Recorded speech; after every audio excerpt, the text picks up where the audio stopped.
नमस्कार, बीकेजीएस globe online platform पर आप सभी का स्वागत है। बीकेजीएस ग्लोब परिवार के सभी सदस्यों का मेरा हृदय से नमस्कार। आप सबके सपोर्ट का हृदय से बहुत बहुत आभार, बहुत बहुत धन्यवाद। यूपी पुलिस री एग्जाम के लिए परीक्षा वाले प्रश्न सीरीज की जो क्लासेस चल रही हैं, इन क्लासेस को आप बहुत गंभीरता से लीजिएगा। इन क्लासेस से प्रत्येक क्लास से आपकी परीक्षा में डायरेक्ट 1 से 2 प्रश्न पूछे जाएंगे। ये मेरा वादा है आपसे। परीक्षा वाले प्रश्न सीरीज की जितनी भी क्लासेस हैं, प्रत्येक क्लास से 1 से 2 प्रश्न आपसे पूछे जाएंगे। इसलिए इन क्लासेस को आप बहुत गंभीरता से और बहुत अच्छे से तैयार कीजिएगा। एक बहुत बड़ी बात मैं आपको बताऊं, होता क्या है, बड़ी बड़ी इमारतों के बीच छोटी इमारतें दिखाई नहीं देती हैं, लेकिन यह जरूरी नहीं है कि बड़ी इमारतें आपकी काम की हों। समझ रहे हैं ना मैं क्या बात बोल रहा हूं? बहुत अच्छे से समझ लीजिए और इन क्लासेस को बहुत अच्छे से आप लोग तैयार कर लीजिए। डायरेक्ट आपकी परीक्षा में प्रश्न मिलेंगे, आप इस पॉइंट को नोट कर लीजिए और जब आपकी परीक्षा हो जाए उसके बाद आप मुझसे बात कर लीजिएगा।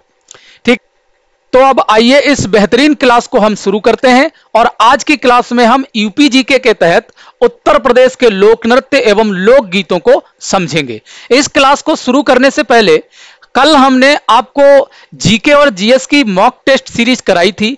उसमें एक प्रश्न की मैंने आपको अधूरी जानकारी दे दी थी, पहले हम उसको पूरा कर लेते हैं।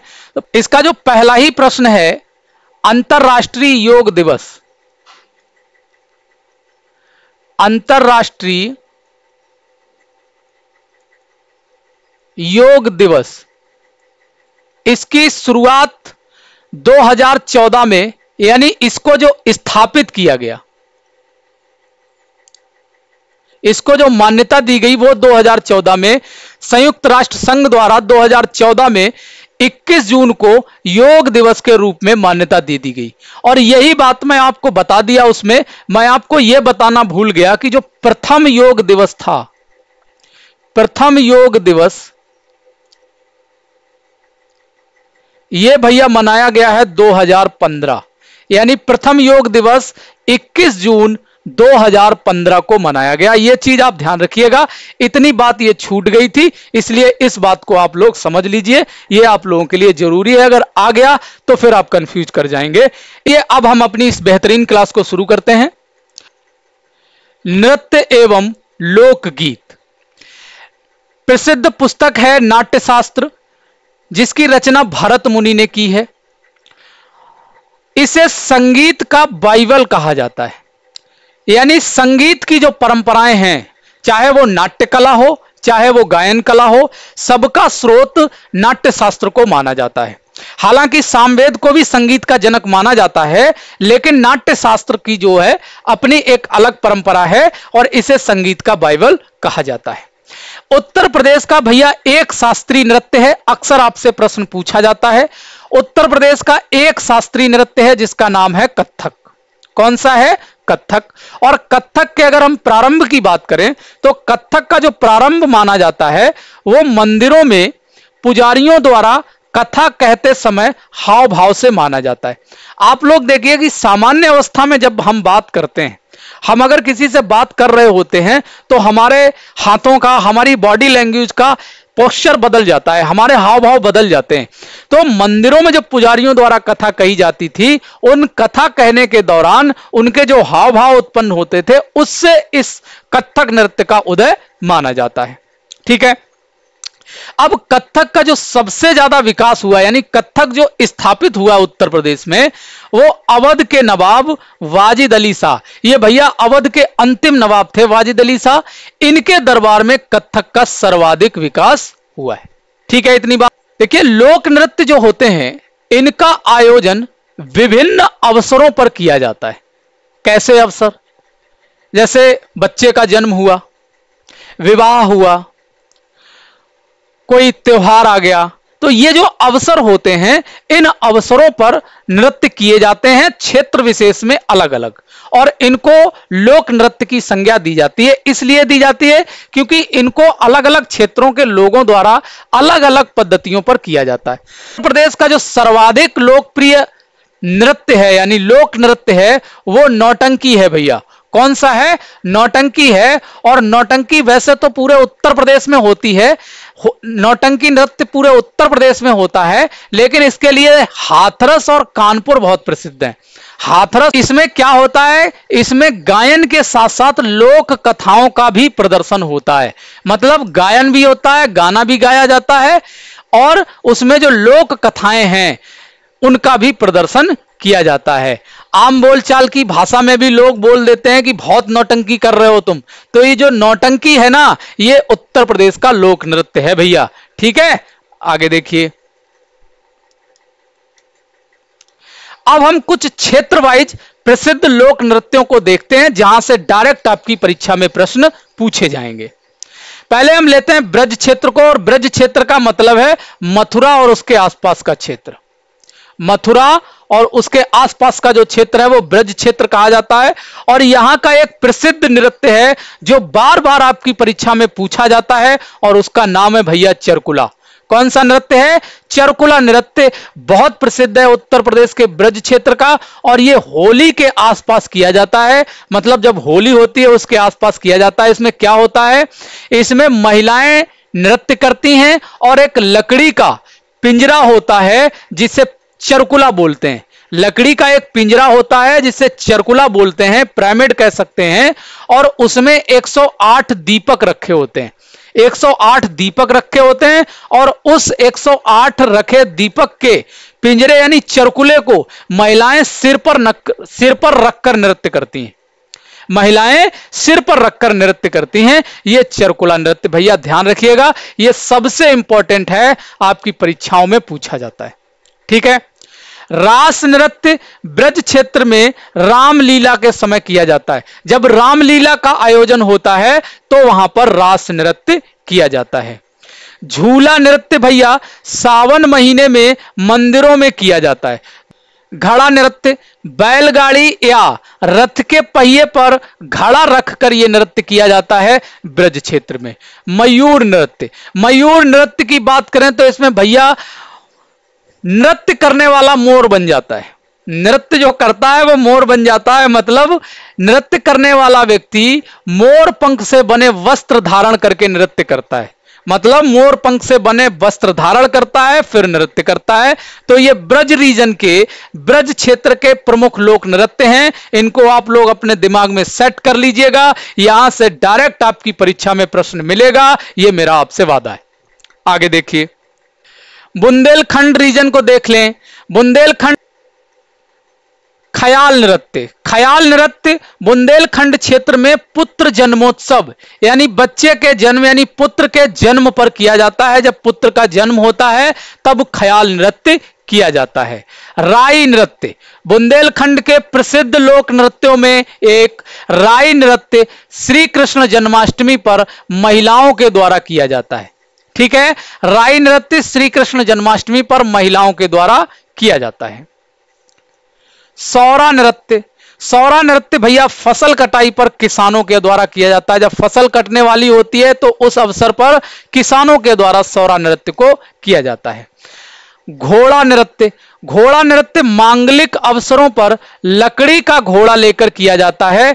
जो मांगलिक अवसर जैसे विवाह हो गया, अन्य कोई त्योहार हो गया, अवसर हो गया, उन अवसरों पर यह लकड़ी का घोड़ा लेकर किया जाता है। पाई डंडा नृत्य, इसे बुंदेलखंड का डांडिया कहा जाता है। जिस प्रकार से गुजरात में दांडिया होता है उसी तर्ज पर यह बुंदेलखंड में पाई डंडा लोक नृत्य होता है। ठीक है, आगे देखिए। अब हम देख लें अवध क्षेत्र को। अवध क्षेत्र की बात करें तो यहां का प्रसिद्ध नृत्य है जोगनी नृत्य रामनवमी के अवसर पर पुरुष महिला बनकर करते हैं। पुरुष क्या होते हैं? महिला बनकर करते हैं।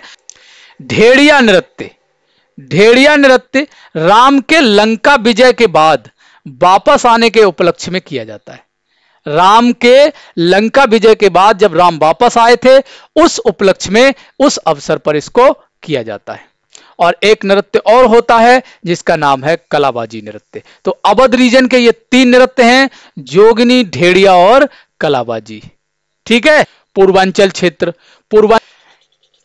क्षेत्र में छोलिया नृत्य वैवाहिक अवसरों पर हाथ में तलवार लेकर किया जाता है। जो विवाह के अवसर होते हैं, विवाह के समय हाथ में तलवार लेकर ये छोलिया नृत्य किया जाता है। कहरूआ नृत्य, कहरूआ नृत्य भैया शुभ अवसरों पर किया जाता है। विदेशिया नृत्य, विदेशिया नृत्य एक वियोग नृत्य है और विदेशिया नृत्य एक परंपरा है पूर्वांचल क्षेत्र की। इसमें क्या होता है कि ये पत्नियां करती हैं, जब पति घर पर नहीं होते यानी विदेश में होते हैं तो उस समय ये नृत्य किया जाता है, विदेशिया नृत्य। नकटोरा नृत्य, लड़के की बारात जाने के बाद यानी जब विवाह का अवसर होता है और जब लड़के की यानी पुत्र की बारात चली जाती है तो उसके बाद घर की महिलाओं के द्वारा यह नृत्य किया जाता है। ठीक है, एक नृत्य और है भैया नटवरी नृत्य। कौन सा है? नटवरी नृत्य। आगे देखिए, पूर्वांचल के और प्रसिद्ध नृत्य है कर्मा नृत्य। आपकी परीक्षा में बहुत पूछा जाता है, इसको ध्यान रखिएगा। कर्मा नृत्य खरवाड़ जनजाति के द्वारा किया जाता है, विशेष तौर पर मिर्जापुर और सोनभद्र में। कहां किया जाता है? विशेष तौर पर मिर्जापुर और सोनभद्र में किया जाता है और खरवाड़ जनजाति द्वारा किया जाता है। और यह फसल कटाई के अवसर पर होता है। किस अवसर पर इसको किया जाता है? फसल कटाई के अवसर पर किया जाता है। अगला है भैया चौलर नृत्य। चौलर नृत्य मिर्जापुर और सोनभद्र में किया जाता है और यह भी अच्छी फसल एवं अच्छी वर्षा की कामना के लिए किया जाता है। अच्छी फसल और अच्छी वर्षा की कामना के लिए किया जाता है। ठीक है, आगे देखिए। अब हम लोकगीत देख लें। लोकगीत क्या है? गीतों में सिर्फ गायन किया जाता है और गीतों को भी हम रीजन वाइज देखते हैं। तो पहले हम देखेंगे व्रज क्षेत्र को। व्रज क्षेत्र का जो सबसे प्रसिद्ध लोकगीत है वो है रसिया। क्या है? रसिया। इसे श्री कृष्ण की उपासना में गाया जाता है। कृष्ण भगवान की उपासना में इसको गाया जाता है। झूला लोकगीत, झूला भैया सावन में गाया जाता है। होरी, होली में। फाग, ये भी होली में। और मल्हार और लांगुरिया, ये ब्रज क्षेत्र के प्रमुख लोकगीत हैं। रसिया, झूला, होरी, मल्हार, फाग और लांगुरिया। ठीक है। पश्चिमी उत्तर प्रदेश, पश्चिमी उत्तर प्रदेश के लोकगीतों में ढोला बहुत प्रसिद्ध है। रागिनी, स्वांग, लावड़ी, गुजरी और बन्ना। ढोला, रागिनी, स्वांग, लावणी, गुजरी और बन्ना। हालांकि अब इन लोकगीतों का प्रचलन आधुनिक स्थिति में थोड़ा कम हो गया है, लेकिन पहले इनका प्रचलन बहुत था। अब भी है लेकिन अब उतना नहीं है। ठीक है, आगे देखिए। पूर्वांचल क्षेत्र के लोकगीत। कजरी पूर्वांचल का प्रसिद्ध लोकगीत है। कजरी, जिसे वर्षा ऋतु में गाया जाता है और आपकी परीक्षा के लिए यह मोस्ट इंपॉर्टेंट है, आपसे बहुत पूछता है। कजरी पूर्वांचल क्षेत्र का लोकगीत है और इसे वर्षा ऋतु में गाया जाता है। सामान्यतः तो इसे पूरे पूर्वांचल क्षेत्र में गाया जाता है, लेकिन विशेष तौर पर इसे मिर्जापुर और वाराणसी क्षेत्र में गाया जाता है। विशेष तौर पर कहां? मिर्जापुर और वाराणसी। देखिए, विदेशिया लोक नृत्य भी है और विदेशिया लोकगीत भी है। विदेशिया और बिरहा दोनों ही ये वियोग में गाए जाते हैं। विदेशिया और बिरहा दोनों ही वियोग में गाए जाते हैं और वियोग आप समझते हैं क्या होता है? वियोग में ही गाए जाते हैं।